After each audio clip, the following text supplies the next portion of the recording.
Thanks. Yeah, I tried it. I'm often accused of clickbait titles. um, I have somewhat of a background in like advertising and marketing too, because I needed a job when I lived in New York City. Music wasn't paying the bills. Mhm.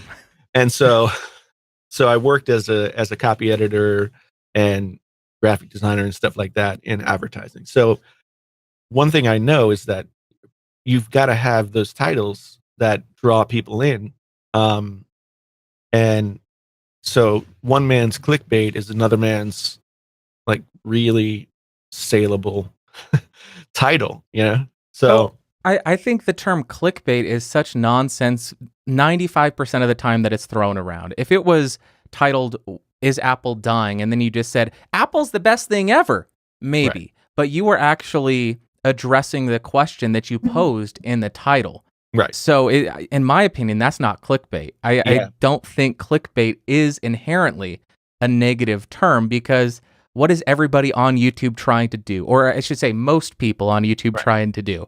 Get Yeah. people to click on their videos. So, And that's the thing that's interesting to me. I think people see somewhat sensational or like really evocative titles, and they think, "Oh, that's clickbait. That guy's just trying to get views." It's like, yes, I'm trying to get views. What do you think I'm doing here? yeah.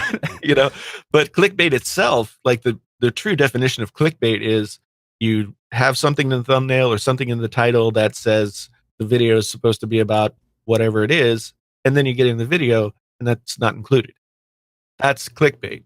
And that's something that I think is vestigial from YouTube of several years ago. I don't see as many clickbait titles that work that way anymore.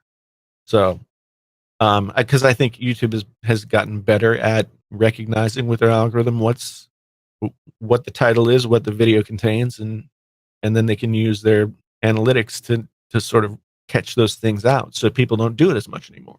But Yeah, I think when they started focusing more on watch time, they would see, oh, this is definitely going to be clickbait because there is a high number of click-through rates, but people are watching for 5 or 10 seconds, so let's not serve that anymore. Right. So I think that alone really stomped out a lot of the egregious clickbait. So I think Right. YouTube did a really good job there. Yeah, I agree. I mean, you know, they as you know, they haven't done everything quite the way that I believe that they should, and a lot of people as well, a lot of other people as well. But you know, there are times when they see an issue and they're able to correct it with the tools that they have.